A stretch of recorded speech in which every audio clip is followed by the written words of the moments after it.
신내림을 받은 지 10년. 밑등나는 단골에다가 만들어달라고 비는 당시 신내나비가 그녀는 무당이라는 이름으로 살아가고 있습니다. 한때 모델로 활동하기도 했던 방은미 씨. 서구적인 외모로 주목받던 그 시기 정체 모를 병에 시달렸습니다. 마비가 왔을 때 의학적으로 고쳐보려고 병원도 양방 한방을 다 가봤지만 그 증상을 고친 게 만신의 손해였죠. 딸이 무당이 된 뒤로 자신을 무시한다고 느끼는 엄마. 엄마를 왜 무시하겠어요? 그럼 엄마를 무시할 때는 나도 무시해야 돼, 사실. 신내기 때문에 거만해 보여 내 눈에는. 기본적인 예의 범죄를 해줬으면 나라는 존재는 어디 있는지 몰라. 엄마는 달라진 딸이 원망스럽습니다. 저는 만신이잖아요. 그러니까 제가 무당으로서 사는 삶이 분명히 있고 그 외에 또 이제 가족과의 삶이 있는 건데 이게 같이 이렇게 뒤섞여 버리니까 어떤 시점부터 예스만 하지 않고 노를 하기 시작했죠. 그러니까 거기서 또 오는 어머니의 배신감이 생겼을 수 있죠. 엄마가 배신감을 느낀 결정적인 계기는 20년 전 이혼한 남편을 딸이 데리고 오면서부터입니다. 보기 싫어서 잘라버렸어요. 없어져 버리면 좋겠다고 생각할 정도였으니까 어렸겠지. 엄마가 이해 안 되는 딸. 어머니하고 상의 없이 제가 모시고 온 거죠. 그러니까 반발심도 있었고요. 아빠가 어떻게 했기 때문에 우리가 이렇게 헤어져서 사는 과정을 다 아는데 20여 년을 살아온 그 세월을 다 잊어버렸나 얘가? 어떻게 살았어? 너 이런 데서 어떻게 살았어? 내 마음이 너무 울컥해. 과거의 깊은 상처를 딛고 엄마와 딸은 다시 행복을 찾을 수 있을까요?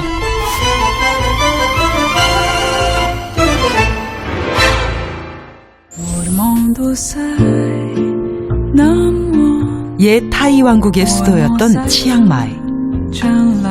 한 건축가가 어머니의 극락왕생을 기원하며 지었다는 왈롱쿤 사원을 찾았습니다. 화려한 풍경을 앞에 놓고도 모녀의 표정은 밝지가 않습니다. 이 사원이 아들이 엄마한테 그 효를 보여주기 위해서 지어준 사원이라고 그러네. 아마 그 어머니가 그 아들한테 무한한 사랑을 베풀었겠죠. 그럼 할 말 없네. 말을 할 수가 없네. 뭐 좋은 얘기 했는데 저렇게 반대로 말을 하네. 상의 없이 아빠를 데려올 정도로 딸이 자신을 무시한다고 느끼는 엄마. 지금껏 자식된 도리를 다해왔건만 원망만 하는 엄마가 이해 안 되는 딸. 대체 어디서부터 잘못된 걸까요? 모녀는 이번 여행에서 속 깊은 이야기를 모두 털어놓고 다시 예전처럼 돌아가고 싶습니다.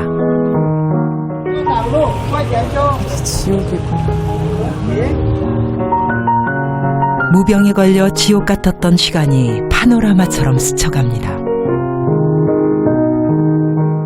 이걸 보면서 내가 느낀 건데 나한테는 진짜 지옥 같은 시간이 정말 많았던 것 같아. 무당이 됐다고 모든 문제가 풀리지는 않았습니다.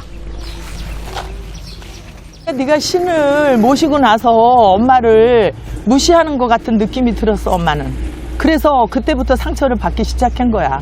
그렇게 생각해보죠. 거봐, 본인은 그렇게 생각 안 하지만 엄마는 그렇게 생각이 된다니까, 행동을 보면. 그냥 명령조로 들리고, 뭐 이거 해, 저거 해는 그런, 그냥 밑에 아랫사람한테 하는 듯이 그런 거로다가 내 귀에 들린다니까? 엄마를 무시했다고 생각한 적 단 한 번도 없고 그렇게 생각하고 있지도 않고 단지 내가 어떤 거는 있었냐면 엄마하고 이야기하다가 뭔가 부딪힐 것 같다 싶으면은 그냥 그럼 할아버지, 엄마가 그렇게 잠깐만 나 얘기 안 끝났는데 존중을 엄마 한다면은 나 얘기 안 끝났다고. 그러니까 엄마하고 존중해줘야 나하고 이런 되지 식이니까 늘 문제가 생기는 거야. 내가 얘기를 할 때 엄마가 끝까지 들어주고 그 다음에 이야기하면 안 돼 나한테? 결국 여행 첫날부터 서로에게 불편했던 속마음이 터져버리고 말았습니다.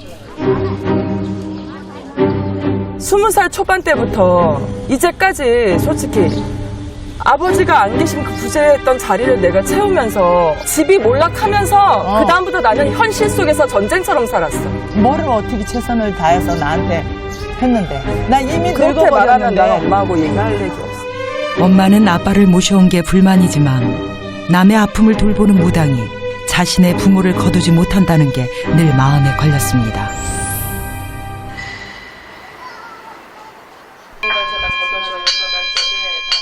무당의 길로 들어선 지 10년. 스스로도 이 운명을 받아들이는 게 쉽지 않았습니다. 신에게 다 실수 없이 도와주세요, 할아버지. 아픈 것에다 걷어주세요. 은미 씨는 한때 촉망받던 모델이었습니다. 178cm의 키와 서구적인 외모로 눈길을 사로잡았죠. 하지만 그것도 잠시 무병에 걸려 무대에 설 수가 없었습니다. 무대 음악을 들으면서 그 리듬에 맞춰서 워킹도 하고 하는 건데 그 음악 소리가 갑자기 그 비행기 뜰 때 나는 굉음처럼 들린다든지 근데 그 관객들이 갑자기 이렇게 암전된 상황처럼 보이기도 하고 그 당황스러운 상황들이 좀 많았다고 보시면 돼요. 그냥 두면 죽을 수도 있다고 했고 무병이 아들에게 넘어갈 수도 있다고도 했습니다. 신명에서 볼 때는 소희도 서운하고 너는 하늘같이 본다고 하지만 더 이상 선택의 여지가 없었습니다. 그렇게 은미 씨는 무당이 되었습니다. 병은 나았지만 은미 씨는 예전과는 전혀 다른 삶을 살아가게 되었죠. 이루어졌다라는 일정을 들었어. 무당이 된 딸의 시중을 드는 엄마.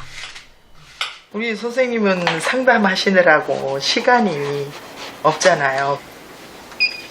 들어와. 우리 큰딸.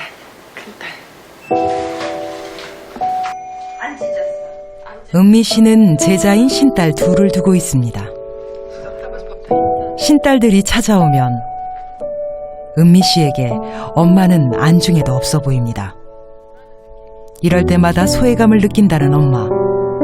신딸보다도 엄마인 자신에게 소홀한 딸이 그저 서운합니다. 제가 그냥 밑에 있는 사람이고 딸이 그러니까 그런 걸 받아들이는 게 참 힘들었어요. 그냥 너무 힘들어요. 제가 무당으로서 사는 삶이 분명히 있고 그 외에 또 이제 가족과의 삶이 있는 건데 어느 순간부터 제가 어머니가 원하시는 모든 걸 다 충족시킬 수 없다는 생각에 부딪힌 상황이 있었어요. 신딸들이 다녀간 뒤 엄마는 속상한 마음을 드러냅니다. 왔을 때 기본적인 예의 범절을 해줬으면 엄마 성격 알죠? 손님 오면 내 손으로 힘이 들어도 내 손으로 요리해서 주는 거. 자기들이 신명이 때문에 거만해 보여 내 눈에는. 아니 그러니까 그게 거만한 게 아니고 어려운 거라니까요, 엄마. 그러면은 뭔가 내가 애정 결핍이 있나 보지. 애정을 바라는. 불쌍하다는 얘기는 앞으로 이야기 안 하셨으면 좋겠어. 정말 나 진짜 나 이거 진심이야. 도대체 엄마를 이해할 수 없는 딸. 빨리 나 근심 내려놓고 편안하게 도와주세요.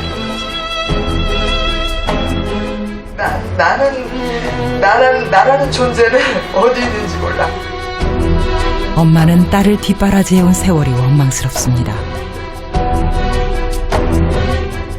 어떤 시점부터 예스만 하지 않고 노를 하기 시작했죠. 그러니까 거기서 또 오는 어머니의 배신감이 생겼을 수 있죠. 결정타를 날린 건 20년 전 이혼한 남편을 딸이 모시겠다고 데려온 것입니다. 남편에 대한 원망이 가득한 엄마는 딸도 아빠와 의절하고 서로 보지 않았으면 했습니다. 없어져 버리면 좋겠다고 생각할 정도였으니까 어렵겠지요. 남편을 데려온 딸에 대한 배신감이 너무나 컸습니다. 내 눈에 흙이 들어가는 한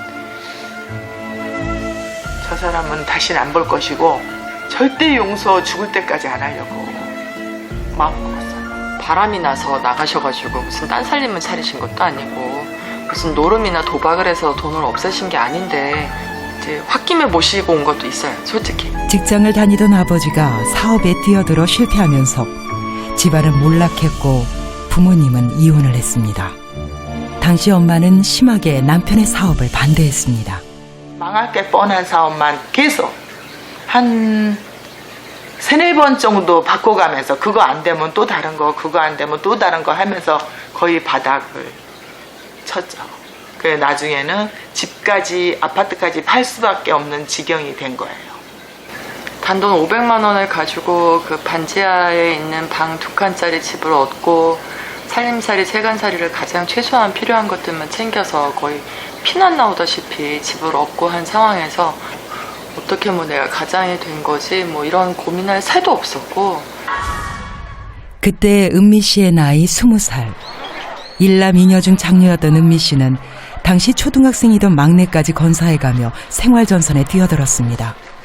무병으로 고통받는 와중에도 돈을 벌어야 했던 은미 씨의 청춘은 그렇게 피지도 못하고 져버렸습니다. 이 친구들한테는 이렇게 벚꽃이 핀 봄날 같은 시기가 지금인데 저한테는 그때 6.25 전쟁 터진 시기였죠. 생존해야 됐었고 그 외에는 다른 것들을 생각하기가 힘들었던 시기였죠. 8년간을 가장으로 헌신하고 막내 동생이 20살이 되던 해 현실을 도피하듯 결혼을 했습니다. 하지만 1년 만에 이혼을 했고 가난아기를 데리고 다시 친정으로 돌아왔지만 무병은 더욱 심해졌습니다. 결혼 생활에 실패가 되고 또 아이하고 이제 아이를 데리고 집에서 나왔는데 내가 더 이상 거부를 하거나 내 운명을 받아들이지 않으면 아이한테 잘못되는 상황이 생기면 어떡하지에 대한 두려움이 갑자기 확 커진 거죠. 결혼을 하고 실패를 하고 온 딸을 보는 순간 너무 황당하고 어이가 없어서요. 제가 그토록 반대했던 이유가 바로 이거였는데 불을 보듯이 손자를 보는 순간 그냥 뭐에 빠졌는지 얘만 키워야 된다는 그 생각밖에 안 나고. 그렇게 무당이 된 딸을 받아주고 손주까지 키워주며 뒷바라지를 했습니다. 큰딸이 그 아가를 데리고 오지 않았다면 저도 막내가 다 컸으니까 제 행복도 좀 갖고 싶었어요. 솔직한 말은. 그것이 이제 재혼, 좋은 사람이 있으면 재혼도 하고 싶었고.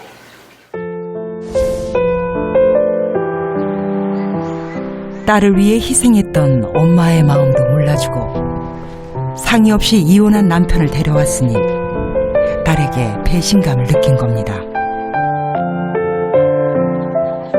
진짜 예쁘다. 활짝 핀 벚꽃을 보며 마음을 달래보는 엄마. 엄마는 마음이 울적할 때마다 그림을 그리러 나옵니다.